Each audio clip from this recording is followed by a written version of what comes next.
السلام علیکم ورحمۃ اللہ وبرکاتہ۔ اعوذ باللہ من الشیطان الرجیم، بسم اللہ الرحمن الرحیم۔ رب اشرح لی صدری ویسر لی امری واحلل عقدۃ من لسانی یفقہوا قولی۔ اللہم صلی علی محمد وعلی آل محمد کما صلیت علی ابراہیم وعلی آل ابراہیم انک حمید مجید۔ اللہم بارک علی محمد وعلی آل محمد کما بارکت علی ابراہیم وعلی آل ابراہیم انک حمید مجید۔ اللہم انی اسألک علما نافعا ورزقا طیبا وعملا متقبلا۔ اللہم ارنا الحق حقا وارزقنا اتباعہ وارنا الباطل باطلا وارزقنا اجتنابہ۔ سورہ بقرہ کی ورس نمبر 129 ہے۔ ربنا وبعث فیہم رسولا منہم یتلو علیہم آیاتک ویعلمہم الکتاب والحکمت ویزکیہم انک انت العزیز الحکیم۔ اور اے ہمارے پروردگار، ان لوگوں میں اٹھا ایک رسول خود انہی میں سے جو انہیں تیری آیات پڑھ کر سنائے اور انہیں کتاب اور حکمت کی تعلیم دے اور ان کو پاک کرے، یقیناً تو ہی ہے زبردست اور کمال حکمت والا۔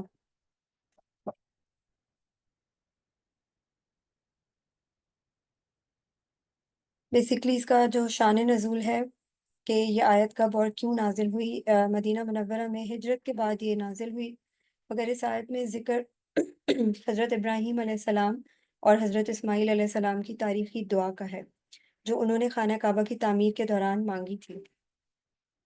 یہ آیت دراصل اللہ تعالیٰ کی طرف سے اس عظیم دعا کے قبول ہونے کا اعلان ہے، اور اس کا تعلق براہ راست نبی کریم صلی اللہ علیہ وسلم کی بعثت سے ہے۔